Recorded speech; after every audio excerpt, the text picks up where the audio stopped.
Hey, ladies and gentlemen, boys and berries, this is Magic Brad here in Minneapolis, Minnesota, the World Nerve Center and headquarters of Synergy Cafe and the Magic Brad Show.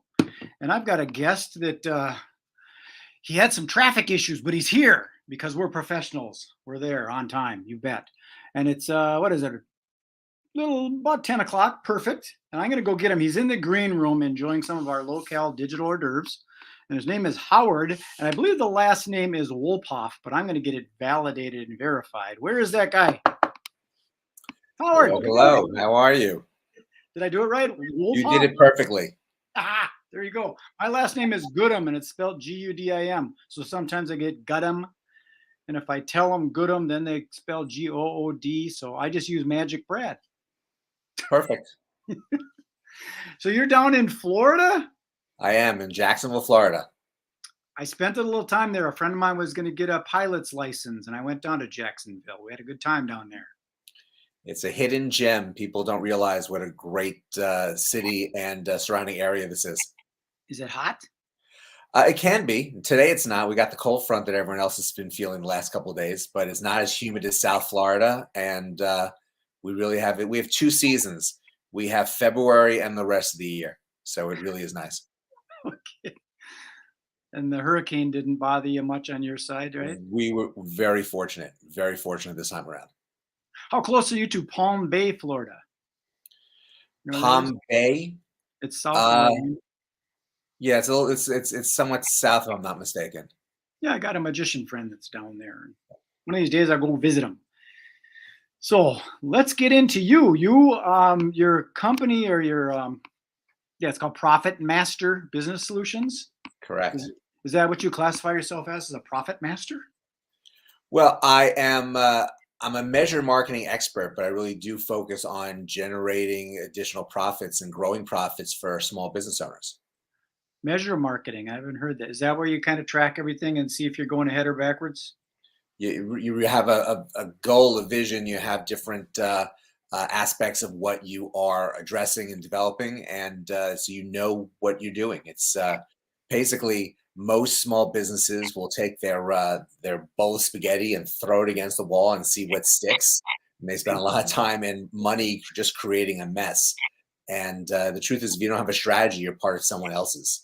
So when I'm able to sit with people and show them how to measure out a marketing strategy, and given time, I can show them how to find additional lead sales revenue, finding $100,000 or more hidden in their business annually each year.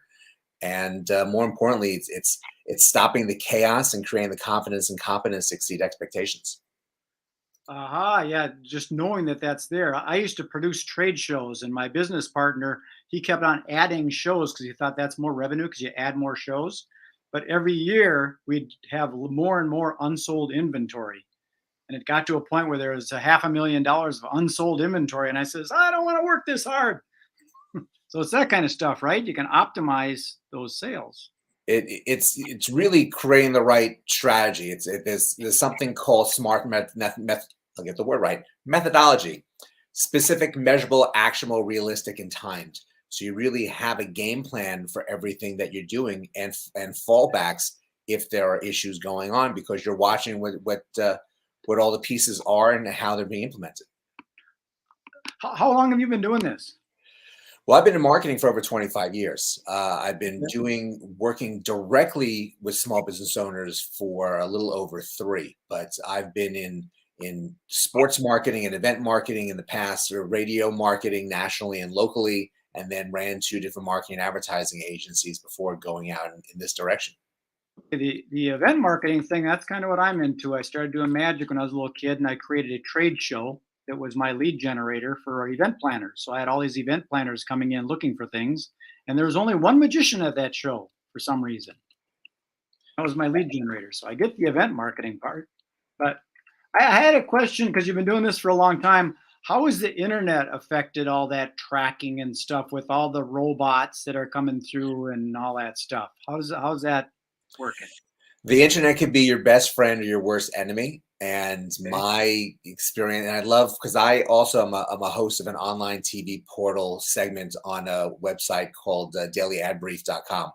And I speak to marketing and advertising agency experts from around the country on a regular basis. So I love when I talk to people who were there at the beginning in the 90s and with the pop-ups on and trying to get people's attention, and how digital marketing has evolved over the course of time. It's You really have to be monitoring everything.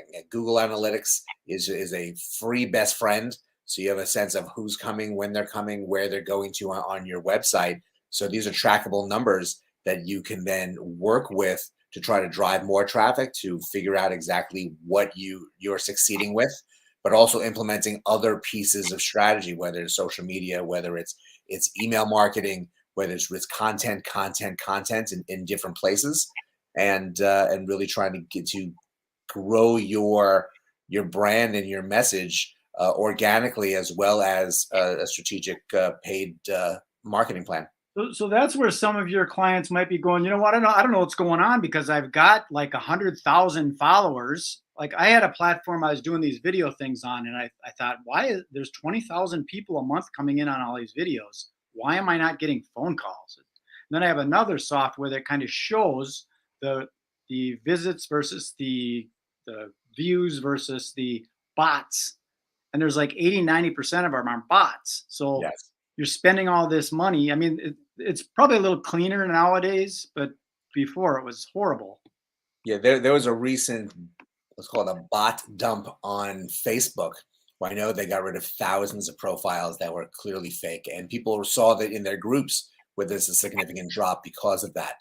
But it's when you are creating something online, so you're working on your platform that you're focused on, whether it's Twitter, whether it's Facebook, whether it's TikTok, you want to identify what your audience is, who they are, and speak to them and nurture them. Because if you're speaking to your audience and they're coming and finding you, they will react to what you're doing, whether Right. it's something as small as a like or a comment, or even more so moving forward to communicate with you. But if you're doing a general message out there, not knowing who your audience is and not focusing on who they are, you will get a lot of waste in whether it's time or result. Here we got a comment. Our friend Frank Togitz, he says, "Yay! I finally got on the Showtime." A little comment. Excellent. And you didn't have the traffic that we have going on here. We had a truck blow up on a bridge. The bridge is fine. The truck is not, but it affected traffic all throughout the city. Well, that can happen on the internet too. You can have Yes, those it little can. blowouts, those kind of things. So Things I go got a down. love-hate relationship with the internet as well. I do a lot of direct mail postcards because I can depend on the United States Postal Service delivering that postcard, whereas I don't know if some of these places, these banner ads are really delivering. So I see why you'd call your business like the master. Profit Master. There it is, folks. If you want to visit Profit Master Business Solutions, that says it right there, doesn't it? It's a little bit of everything, because the business solutions really is the key. Small business owners go into their small business because they have a passion for doing something, whatever that X is. They want to be a plumber. They want to they want to be an educator and a tutor. Lots of different things that people do for creating their small business, and they're an expert there. But that doesn't mean they're an expert in marketing. Doesn't mean an expert in HR, in accounting, and all the different pieces or hats that they have to wear at the beginning. And there could be a lot of stress and pressure as you're trying to focus on the actual work, when there's all these pieces that need to be moving smoothly to make sure the business is running properly. We remember back in the day, there was basically radio, TV, and print. Now there's all these platforms. So a person has to be an expert on Instagram because it's different than TikTok, and TikTok because it's different than Twitter, and Twitter is different than this, that, and the other thing.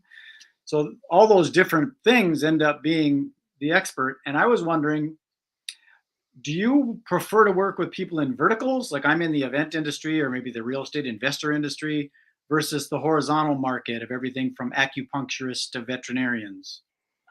It's an interesting question. When I went off on and opened Profit Master Business Solutions, it was pre-COVID.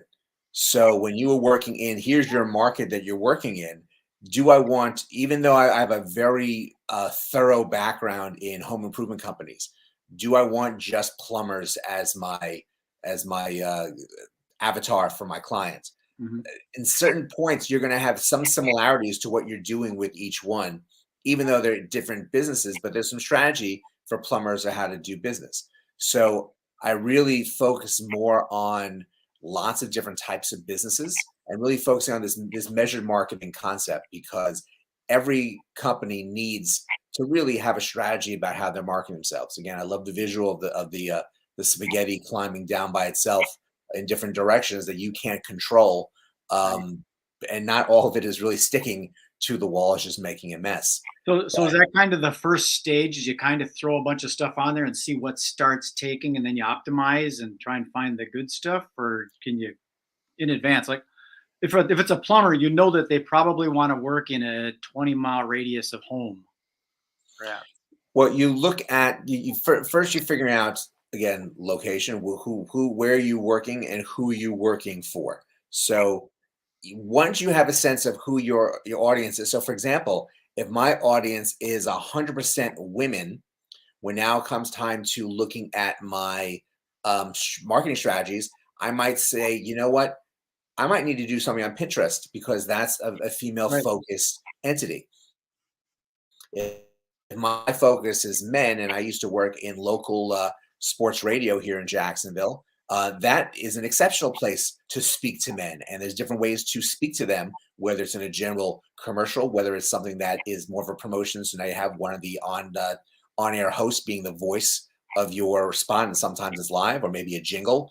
And so there are a lot of different factors you need to determine before moving forward with something. And that's where a lot of these small businesses get caught up. If a rep from a radio station comes and says, "Hey, I got a great idea for you," they may have the makings of a great idea, but it may not be the full extent of what will allow you to speak to your avatar, as Right. opposed to just generically speaking to men on a radio station, or women, or country music fans.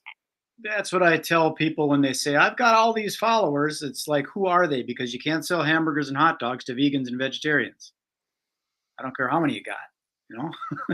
Exactly. That's It's very really well neat. said. That's why I like verticals more, because in my industry, we've got event planners that do weddings and corporate and fairs and festivals and fundraisers.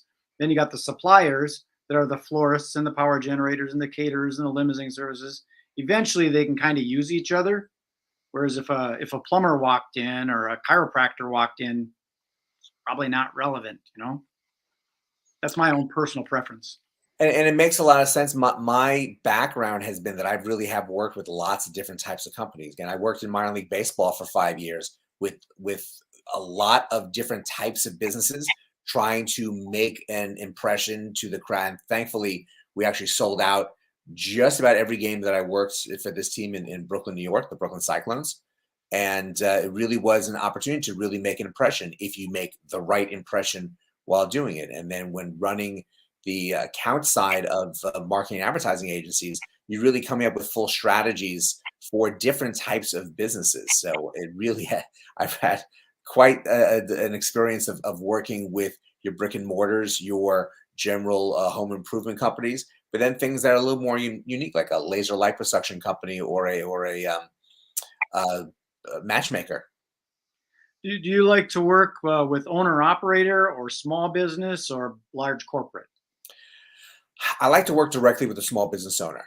Me too. Those that are been in business 2, 3 years in that range, maybe a little bit more. Those that there's revenue that's coming in, but they're kind of perplexed because they're working for too long and too hard, of really not seeing all the efforts of their business and their results, and trying to give them. I can start with ease of mind, and that, okay, there's reasons why, so everything is fixable, and then start to break down every little aspect of what's going on. And behind, in one hand, I'm being their sounding board. In the other hand, I'm being their teacher, in a way, teaching them a lot of different tactics that they are, again, not aware of, because their focus is on is plumbing. If I open up the sink, I could probably tell you, I can probably figure out how to take apart the pipe, but wouldn't know to do what's next in the Right. process. Same thing with marketing. I know I need to be on Facebook and TikTok, but what am I supposed to do? Well, I'm an affiliate marketer as well, and I'm part of an affiliate marketing group. And I joined because I wanted to learn about affiliate marketing. But I would say 80, 90% of the activity is on fixing things in WordPress. It's like, that's not why I joined this group, really. So I think a lot of people end up doing that kind of thing in their marketing, and they're so busy fixing their website or tweaking this or making the email thing just look just right. They got to get out there and get things done. Well, one of the greatest skills you can have in marketing is copywriting, because Yeah. it's all about theater of the mind. How are you addressing individuals when they are in the right frame of mind to be making decisions or starting the process to make a decision?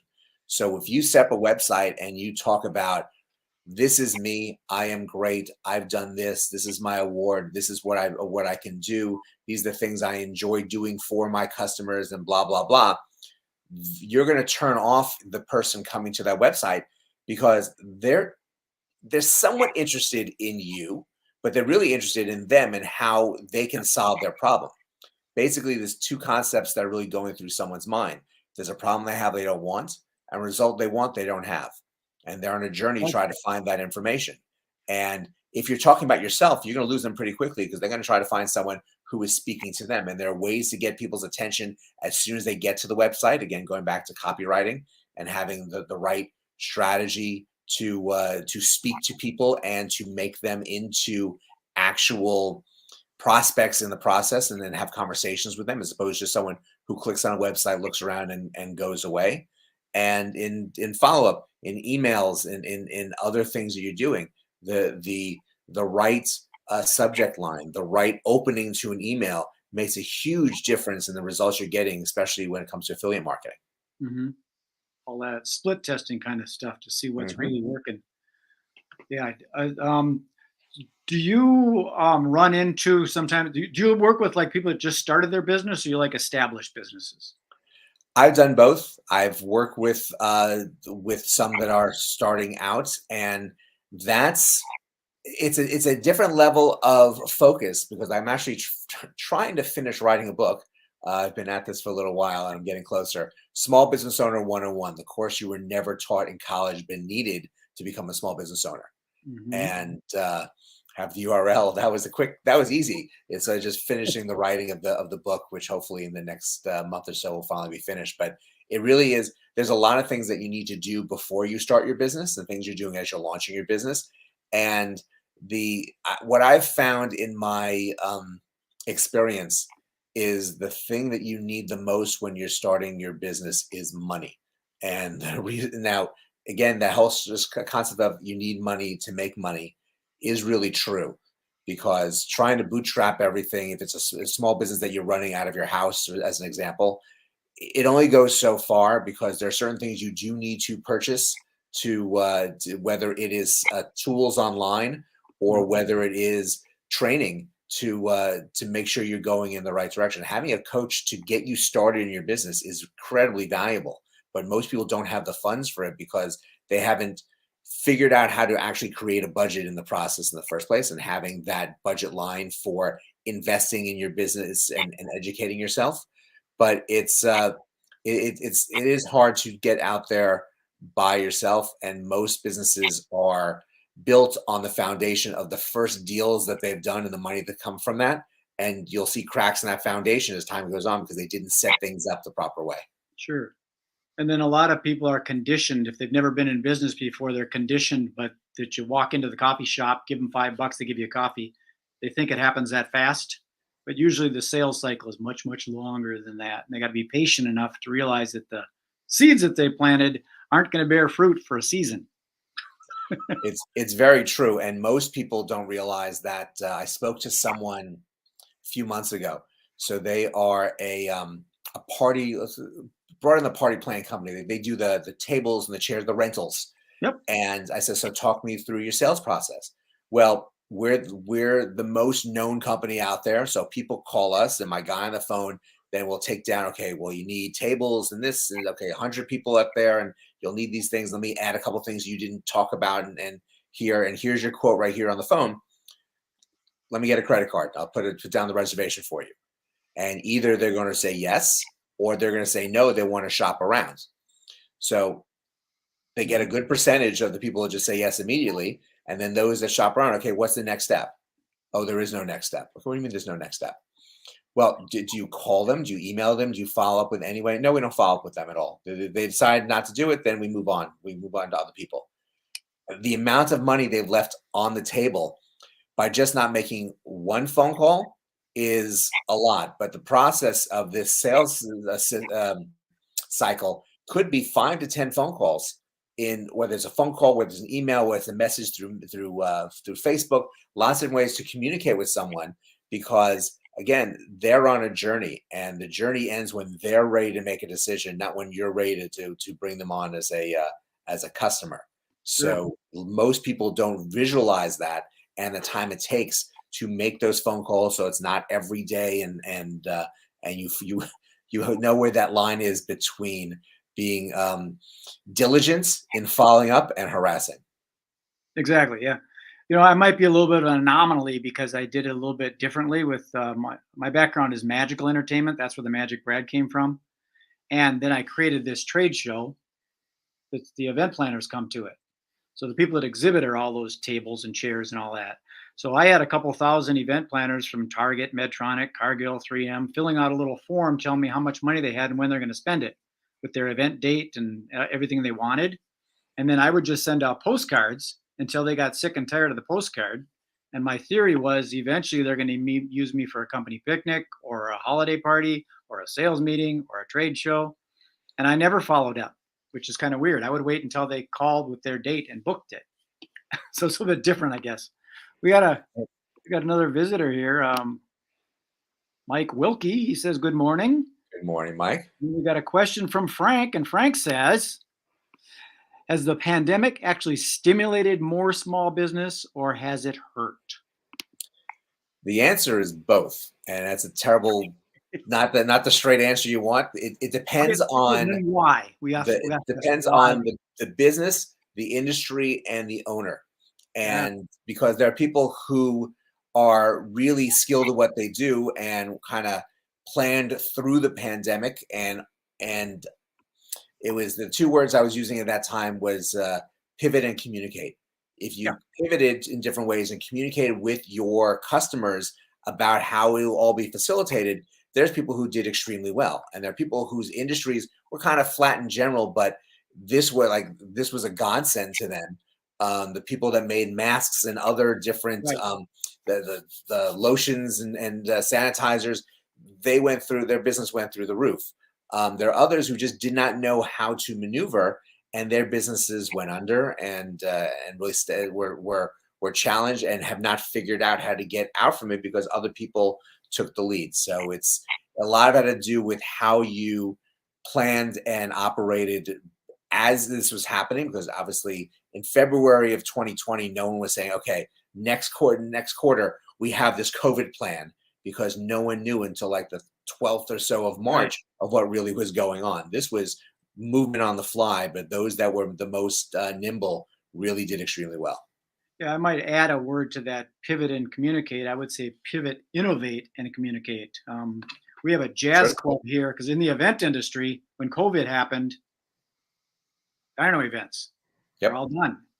So what this company did was they pitched a tent outside this jazz club, and they put VIP seating in the front that were socially distanced. Then they had the other seating that was socially distanced in the back. And then they added an AM radio, sit in your car, listen to the music, and watch the band from distance. So they got real creative. It's called Crooners. It's right by the house here. They got real innovative and say, how can I keep this ball rolling here? And they survived. They're actually thriving.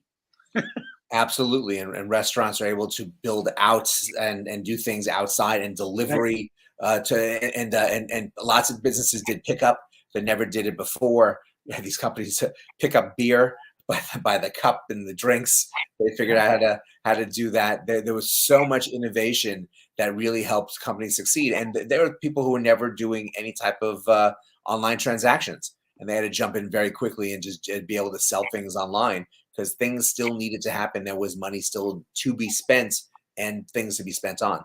There's the nimbleness and the creativity of the young small business entrepreneur who can do it. Well, Howard, we've gone for about almost 20, well, a little over 25 minutes. So before we close it off, and I'll pop you back in the green room, is there anything else you might want to share? Do you have like a freebie or something that people can go on your website and learn more about you, or how do you do Well, that? if you go to my website, you can download my book for free, Business Marketing Maneuvers, and it really goes through 8 specific strategies on how you can triple your leads, double your sales, and again, find $100,000 or more in your business without spending an additional dollar on marketing or advertising.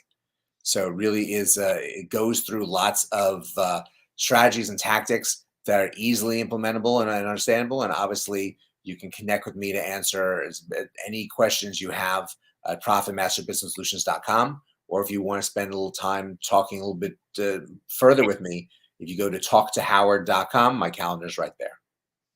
I like that. Talk to Howard. It's not a number 2, it's T-O, right? T-O? T-O.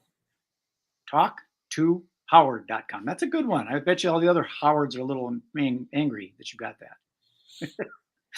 Well, Howard, we again appreciate you taking the time. I'll pop you in the green room. We got some more of those digital hors d'oeuvres if you want, and then we can have a little chat after if you wish. Other than that, I'm going to close it off. I appreciate you taking the time today. All right, Brad, thank you so much. And everyone else, thank you as well. Have a great day. There you go. There you got it. That was our friend Howard. And I always like talking to business people that understand this marketing stuff. There it is. Profit Master.